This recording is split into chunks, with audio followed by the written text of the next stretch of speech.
तो कैसे हैं आप लोग। आई होप अच्छे होंगे। मैंने आपको क्या प्रीवियस वीडियो में आपको चैप्टर नंबर ल्यूसेंट का मैथ का डिस्कस कर रहे हैं भाई। चैप्टर नंबर हमने आपको 15 बिल्कुल कंप्लीट करा दिया। तो इस वीडियो में हम डिस्कस करेंगे चैप्टर नंबर 16। चैप्टर नंबर 16 है भाई हमारा सर्कल। तो सर्कल के बारे में डिस्कस करेंगे, समझने की कोशिश करना सर्कल क्या चीज़ होती है। व्रत, हिंदी में बोलते थे व्रत। तो सर्कल, एक सेकेंड, थोड़ा मैं सही से एडजस्ट कर लेता हूँ पहले स्क्रीन को। हाँ, देखते हैं भाई सर्कल। तो सर्कल की अगर मैं प्रॉपर डेफिनेशन आपसे पूछना चाहूँ तो आप क्या होता है, हिंदी में बोलते हैं व्रत। प्रॉपर डेफिनेशन क्या होती है, एक अगर हम देसी तरीके से बताएं तो जैसे कि मान लिया ये हमारा होता है, गांव में बोलते हैं खुंटा। खुंटा सुना होगा आपने, और नहीं भी सुना हो तो आप समझ बता देता हूँ। जहाँ पर कुछ भैंस डंगर या कुछ ऐसी चीज़ बनती है उसे बोलते हैं। और वो क्या करे, उसे बहुत देर से कुछ नहीं हमने खाने को दिया, वो लगाने क्या करने लगी, चक्कर लगाने लगी अपनी जंजीर के सहारे। बात समझ में आ रही है। तो कहने का मतलब यहाँ से क्या बता रहा हूँ मैं कहना क्या चाह रहा हूँ, मेरा कहने का उद्देश्य क्या है भाई, किसी एक पर्टिकुलर बिंदु को पॉइंट मान के उससे कुछ दूरी आगे चल के और हम उसी डायरेक्शन मतलब उसी दूरी पर घूम दे, चक्कर लगाना स्टार्ट कर दे, तो जो बनेगी फिगर उसे बोल लेंगे हम व्रत। बात समझ में आई। किसी को डाउट हो तो बताओ भाई। और ये जो होगा ये एक व्रत है, इसकी त्रिज्या अपने तरफ से मान ले हमने r, इसकी कुछ त्रिज्या होती है। इस पूरे को यहाँ तक अगर हमने यहाँ से मिला दिया तो बन जाएगा व्यास, मतलब त्रिज्या का 2 गुना 2r बोल सकते हैं, ठीक है। और ये जो होगा ये भारी भारी हिस्सा, इसे क्या बोलेंगे बेटा, इसे बोल लेंगे हम परिधि। क्या बोलेंगे, परिधि, ठीक है। तो व्रत की परिधि क्या होती है, आपको फॉर्मूला याद रखना है, 2πr, ये परिधि होती है व्रत की। और अगर मैं पूछना चाहूँ आपसे व्यास तो आपने बता दें 2r। अगर मैं पूछना चाहूँ एरिया, एरिया क्या होगा व्रत का, तो आप क्या याद रखोगे, πr²। कोई डाउट, अभी तक तो कोई डाउट होगा भी नहीं, ठीक है। अब हम आते हैं मेन जो हमारा टॉपिक है, जिस चीज़ से हम यहाँ पे क्वेश्चन करेंगे कि भाई कोई व्रत होता है, व्रत के कोई अपने आप से पर्टिकुलर से कोई समीकरण भी होगा। तो व्रत का समीकरण होगा यदि मूल बिंदु क्या है, 0 0। यदि मूल बिंदु 0 0 से व्रत का समीकरण आपसे पूछ ले तो x² + y² बराबर क्या होगा, r²। जहाँ पे r² बराबर क्या है, r क्या है, r है जहाँ पर त्रिज्या या रेडियस बोल देते से। कोई डाउट नहीं होगा। चलो ये हमारे यहाँ से क्लियर। यदि मूल बिंदु क्या थे, 0 0 थे, तो व्रत का समीकरण क्या आया था निकल के, x² + y² बराबर r², जहाँ पे r क्या था, त्रिज्या थी, ठीक है। चलो अब भाई ये तो क्या बोल दिया, मूल बिंदु हमने बताया यहाँ पे 0 0 थे। अगर यहाँ मूल बिंदु कुछ और दे दिए, मान लिया कि h और k दे दिए, फिर क्या करोगे, तो तब एक और समीकरण बनेगा x - h का whole square plus y - k का whole square is equal to r²। ये होएगा निकल के व्रत का समीकरण। तब कोई डाउट नहीं होगा। चलो एक और होता है हमारा व्रत को डिनोट करने के लिए एक समीकरण, हमारा स्पेशली समीकरण है व्रत को निरूपित करने का। क्या होता है, x², लिख रहा हूँ एक second, plus y² plus 2gx plus 2fy plus c बराबर 0। यदि व्रत का समीकरण क्या है, व्रत का समीकरण है x² + y², एक सेकेंड, x² + y² बराबर plus 2gx plus 2fy plus c बराबर 0 है, तो तब व्रत के केंद्र क्या होंगे, तो केंद्र होंगे बेटा, केंद्र होंगे -g और -f, याद रखना है आपको। और इसकी अगर मैं त्रिज्या पूछना चाहूँ तो आप कैसे निकालोगे त्रिज्या, भाई व्रत की समीकरण है तो यहाँ से त्रिज्या भी निकालनी चाहिए। तो त्रिज्या ऐसे निकाल लोगे, ये होगा √g² + f² माइनस का c। कोई डाउट नहीं होगा। चलो आगे चलते हैं भाई। यहाँ पर हमें क्या करना है डिस्कस, ये हमने समीकरण बता दिया आपको, 3 समीकरण, 3 तरीके के समीकरण बनाई। पहला तो अगर मूल बिंदु से होकर जा रही हो तब, और यदि क्या एच और के मूल बिंदु मतलब सूर्य दे रखे हों, केंद्र दे रखे हों, और एक इक्वेशन रूप में दे देता है, तब उससे मूल बिंदु केंद्र निकालने होते हैं और त्रिज्या निकालनी होती है। तो तब आपको कोई डाउट होगा भी नहीं अब तो, है ना, बता दिया मैंने। चलो एक व्रत होता है भाई इस फॉर्मेशन में, मैंने बताया ये तो होगा पूरा व्यास जो केंद्र से होकर जाता है। इनके कुछ पॉइंट मान लूँ, ये मान लिया मैंने x1, ये होगा y1, इधर होगा x2, y2। अगर ये समीकरण दे दिया है तो अगर मुझे यहाँ से क्या निकालना है भाई, इस रेखा की मतलब इसकी लंबाई निकालनी है, समीकरण बनाना है, यहाँ से x मतलब व्रत का समीकरण बनाओ। तो कैसे बनाओगे आप, व्रत का समीकरण बनेगा x - x1 into x - x2 plus y - y1 into y - y2। बराबर 0। ये आएगा हमारा, अगर व्यास के सिरे दे रखे हो, व्यास के क्या दे रखे हो, सिरे दे रखे हो, तो ये समीकरण बनेगा x minus x1 into x minus x2 plus y minus y1 into y minus y2, जो क्या होगा, एक वृत्त का समीकरण निकल के आएगा। ठीक है, अब तक किसी को डाउट नहीं होगा। चलो बेटा आगे देखते हैं। क्या, ये समझने वाली बात है, समझने की कोशिश करना भाई। ये दे दिया वृत्त दे दिया, यहाँ पे वृत्त का केंद्र मान लिया x और y है, और उसने बोला, उसने अपनी तरफ से पॉइंट दे दिया 2 और 3। उसने बोला कि ये बताइए समीकरण में कहाँ है, अंदर है या बाहर है या समीकरण के ऊपर ही है। तो बेटा करना कुछ नहीं है, यहाँ से लेके समीकरण इसकी जो ये पॉइंट दिया होगा ये और ये, इन दोनों के बीच की डिस्टेंस निकाल देंगे। डिस्टेंस कैसे निकालोगे, दो बिंदुओं के बीच की दूरी से। फॉर्मूला बताया था x1 माइनस x2 का whole square plus y1 minus y2 का होल स्क्वायर, ये बताया था फॉर्मूला। आपको कुछ नहीं करना, यहाँ से आप दो बिंदुओं के बीच की दूरी निकाल लोगे। जब दो बिंदुओं के बीच की दूरी निकाल लोगे और उसमें से वृत्त का ये वाली मान लें 5 दे रखा, और उन दोनों के बिंदुओं के बीच की दूरी आई 4, तो कहीं ना कहीं 4 इसके अंदर होगा। तो अगर दूरी कम आती है तो अंदर ही होगा समीकरण, समझने वाली बात है। अगर दूरी ज़्यादा आती है तो बाहर होगा मतलब बाहर होगा, वृत्त बनेगा। अगर दूरी आती है बराबर तो वृत्त के ऊपर एक और वृत्त बन जाएगा। बात समझ में आई? कोई डाउट किसी को नहीं होगा? तो बेटा दोबारा समझा देता हूँ, चलो एक बार दोबारा समझने की कोशिश करो। उसने बोला भाई क्वेश्चन कि एक वृत्त है, या मान लिया 2 और 3 उसकी दे रखी और त्रिज्या दे रखी यहाँ से 5, ये दे रखा, 2 और 3 मिड पॉइंट हो गए। चलो एक अन्य बिंदु है 4,3, ठीक है।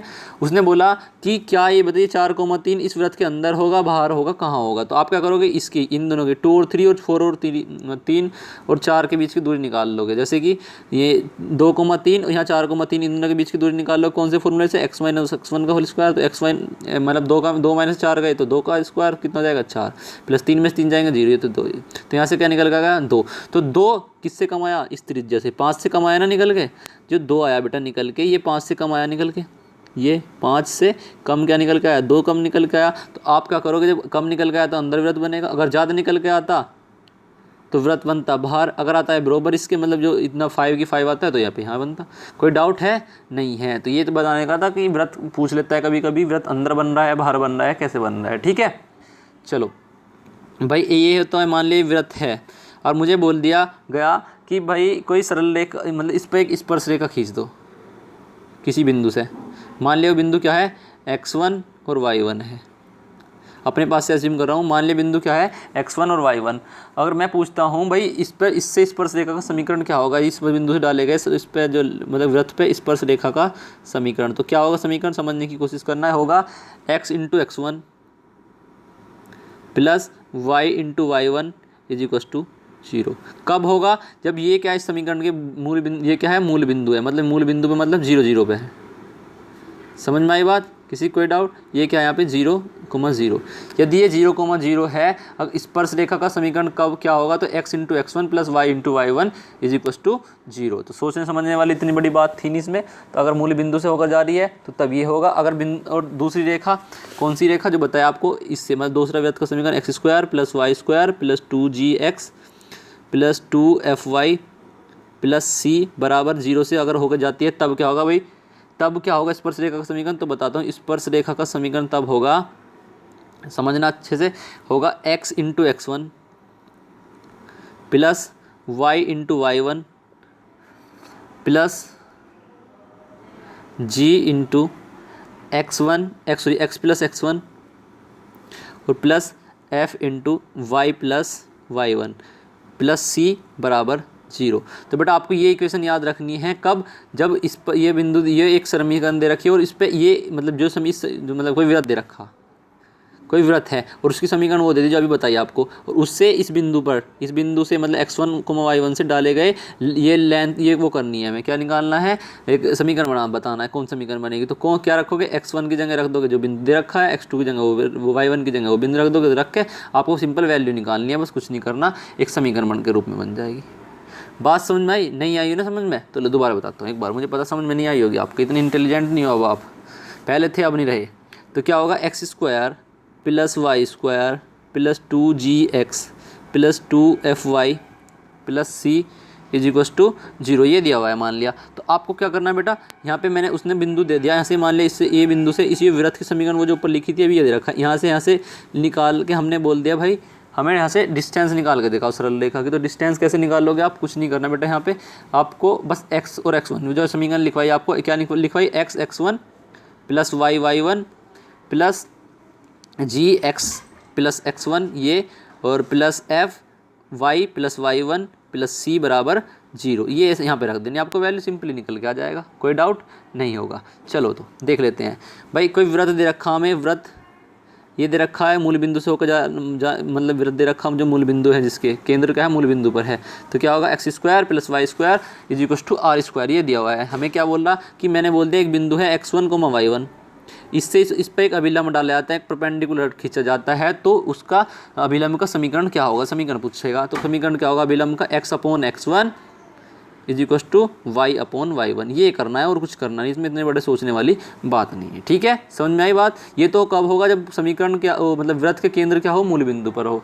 जब वृत्त का केंद्र मूल बिंदु पर हो तो ये तब इसका समीकरण हो जाएगा। ठीक है, चलो अगर एक वृत्त ऐसे भी तो होता, अभी बताया जैसे आपको, x square plus y square plus 2gx plus 2fy plus c is equal to 0, ये भी तो होगा एक वृत्त का समीकरण, ये भी तो हो सकता है। तो आपको क्या करना है बेटा, जब ये यहाँ पे एक वृत्त दिया हुआ है, इस पर एक लंब डाला जाता है, अभिलंब, लंब मतलब पूरा परपेंडिकुलर डाला जाता है, 90 डिग्री का एंगल बनाया जाता है। तो तब देखना, इस जब ये दी होगी समीकरण 2gx प्लस मतलब ये x square plus y square plus 2gx plus 2fy plus c बराबर 0 वाली समीकरण दे रखी होगी, तो तब उस बिंदु पर x1 y1 से अभिलंब डाला जाएगा, तो उसका समीकरण क्या निकल का है, तो निकल का आएगा x minus x1 upon x1 plus g, याद रखना है आपको, y minus y1 upon y1 plus g, f, ये f, ये हमारे यहाँ से एक समीकरण निकल के आएगा अभिलंब का। कुछ समझ में आया बात, डाउट तो नहीं है किसी का, कुछ नहीं होगा तो समझ, ये तो याद ही रखनी है थोड़ा सा है बस, जिससे कि आपको कुछ प्रॉब्लम ना हो। ठीक है, और कोई मैंने उसने दे दिया, कोई मान लिया वृत्त है, मूल बिंदु है इसका केंद्र, तो क्या होगा वृत्त का समीकरण क्या होगा, मूल बिंदु है केंद्र, तो x square plus y square is equal to r square होगा या नहीं होगा ना। और क्या बोल दिया कि इस पे यहाँ पे एक अभिलंब मतलब एक बिंदु है x1 y1, बिंदु है x1 y1, और इससे इस पर एक स्पर्श रेखा खींची जाती है, इस पर स्पर्श रेखा खींची जाएगी, और मैंने उसने बोल दिया कि भाई स्पर्श रेखा खींचेगी, तो इसका पहले बताइए, जब स्पर्श रेखा खींचेगी इसकी लंबाई पूछ लेगा वो, लंबाई इस स्पर्श रेखा की, तो लंबाई कैसे निकाल लोगे आप, अंडर x1 का स्क्वायर प्लस y1 का स्क्वायर माइनस का आर स्क्वायर, ये कर दोगे आप, कुछ नहीं करना। और समझ में बात आई, कोई डाउट नहीं है। चलो भाई, एक वृत्त तो हमने ये मूल बिंदु वाला बताया था, एक वृत्त ये भी तो होता है जो मैं बार बार बता रहा हूँ, जिसको x square plus y square plus 2gx plus 2fy plus c बराबर 0, ये भी तो हो सकता है ना। अगर ये वृत्त का समीकरण है और बिंदु क्या रखा है x1 y1, इससे मैंने कहा इस पर वो डाल दी मैंने, वो इस पर से खींच दिया, और इस पर अब बुझ चल लगे हो, अब पूछने लग जाएगी भाई इसकी लंबाई क्या होगी, तो लंबाई होगी बेटा इसकी, समझने की कोशिश करना, ये होगा अंडर x1 का स्क्वायर प्लस y1 का square plus 2gx1 plus 2fy1 plus c, ये होगी एक समीकरण, लंबाई जो निकल के आएगी। समझ में बात आई, किसी को कोई डाउट नहीं होना चाहिए। ठीक है, चलो अब भाई ये तो यहाँ तक हमने क्लियर कर लिया भाई, ऐसे समीकरण दे रखी हो। अब कुछ इंपॉर्टेंट फैक्ट्स आते हैं ना, समझने की कोशिश करना आप। कुछ फैक्ट्स हैं कि अगर यदि कोई सरल रेखा किसी वृत्त को स्पर्श करेगी, मान ले कोई यहाँ से एक सरल रेखा खींच जाती है, इस वृत्त को स्पर्श कर रही है, तो इन दोनों की लंबाई एक तो सेम होगी, बता दूं, और यहाँ पे जो ये वृत्त है, वृत्त का केंद्र से यहाँ तक की दूरी दोनों तरफ सेम रहेगी, और हमेशा 90 डिग्री का एंगल बनेगा। समझने की बात है भाई, ये दोनों की लंबाई क्या होगी, सेम होगी, और हमेशा 90 डिग्री का एंगल बनेगा, और दोनों की जो त्रिज्या उससे दूरी क्या होगी, समान होगी। बात समझ में, ये लंब जो खींचा गया ना, इससे केंद्र से लंब जो खींचा गया, ये क्या होगा, हमेशा दोनों एक दूसरे के इक्वल होंगे, r1 बराबर r2। ठीक है, मतलब क्या होगा, ये त्रिज्या क्या होगी, समान रहेगी। ठीक है, बात समझ में आई, किसी को कोई डाउट तो नहीं है। चलो एक बात और बता दिया, जैसे कि मैंने आपने दो वृत्त अगर एक दूसरे को स्पर्श करते हैं, दो वृत्त एक दूसरे को स्पर्श कर रहे हैं, मान लिया एक वृत्त ये होगा, अगर ये एक दूसरा वृत्त ये होगा, अगर एक दूसरे को स्पर्श कर रहे हैं, तो मान लिया पॉइंट इसका केंद्र, ये इसका केंद्र, यहाँ से यहाँ मिलाया, ये तो होगा r1, मान लिया इसकी त्रिज्या मान ली मैंने यहाँ से r2। तो बेटा ये तभी एक दूसरे को स्पर्श करेंगे यदि ये बिंदु केंद्र दे रखे हो, मैं केंद्र क्या दे रखा है, x1, यहाँ पे मान लिया x1 y1, और इधर x2 y2, इस तरीके से कुछ भी मान सकते हो आप, इधर मान लो। अब इन दोनों के बीच की दूरी निकाल लेंगे, ये जो निकल के आई, इन दोनों के बीच की दूरी जो निकल के आई अंडर रूट वाले मतलब x1 के होल स्क्वायर वाले से फॉर्मूले से ऐसे करके निकल के जाएगी, प्लस y-y1 वाले से निकाल दोगे ऐसे होल स्क्वायर वाले से, दोनों को ऐड करके निकाल दोगे ना दूरी, तब ये दूरी निकल के आ जाएगी। तो वो जो दूरी निकल के आएगी ना, जो वो दूरी निकल के आई वो इसकी त्रिज्या यहाँ से r1 और यहाँ से यहाँ पे r2, इन दोनों के सम के इक्वल होगी। बात समझ में? मान लिया ये पॉइंट ए है, ये बी, तो ए बी बराबर क्या होगा बेटा, दोनों के बीच की दूरी बराबर होगा r1 प्लस r2। ये सेटिस्फाई करने के लिए हमारा होना जरूरी है। बात समझ में आई? किसी को कोई डाउट तो नहीं है। चलो तो अब क्या करेंगे बेटा हम कि वृत्त, अगर कोई वृत्त दे रखा हो हमें इस तरीके से x square plus y square is equal to r square, ये दे रखा है, और पूछ लेता है इसमें पैरामेट्रिक इक्वेशन बताए। तो पैरामेट्रिक इक्वेशन क्या होगी? पैरामेट्रिक इक्वेशन होगी बेटा यहाँ से x बराबर, मतलब x बराबर क्या होगा, आर कोस थीटा, और y बराबर क्या होगा, आर साइन थीटा। ये r क्या है यहाँ पे बताइए, r है त्रिज्या, थीटा क्या है, एंगल जो बन रहा है वृत्त में। ठीक है, चलो तो यहाँ से क्लियर बात। अगर भाई ये तो दे दिया हमने इस वाली, जब मूल बिंदु क्या मतलब समीकरण वृत्त के केंद्र क्या हो, मूल बिंदु। अगर दे रखा हो केंद्र x बराबर x माइनस अल्फा का स्क्वायर, अल्फा का whole square plus y minus beta का होल स्क्वायर बराबर दे दिया हो आर स्क्वायर, ये समीकरण दे दो, तब कैसे करोगे आप? तो कुछ दिक्कत नहीं, करने डरने वाली बात नहीं। यहाँ से x बराबर क्या हो जाएगा बेटा, यहाँ से ये alpha plus r cos theta, बिल्कुल ठीक इस तरीके से। y बराबर क्या होगा, beta plus r sine theta. यहाँ से ये निकल के आ जाएगा पैरामेट्रिक इक्वेशन, अगर इस तरीके से दे रखी है।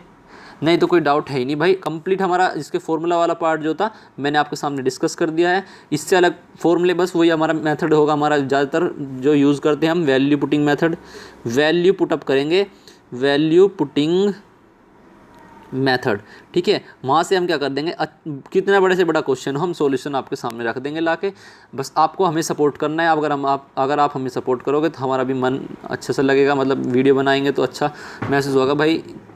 ठीक है, तो आपको कुछ नहीं करना बेटा, वीडियो को ज़्यादा से ज़्यादा शेयर करना है। वीडियो को शेयर करोगे तो आपका ही भला है, मेरा भी भला है। ठीक है, okay bye, take care, thank you. Next video में आपको लेकर आएंगे बेटा हम यहाँ इसके क्वेश्चन। ये मैंने ल्यूसेंट से ही डिस्कस किया, लेकिन मैंने वो बुक ना लगा के आगे मैंने इसमें आपको एक ब्लैक इसमें स्क्रीन पर आपको समझा दिया है।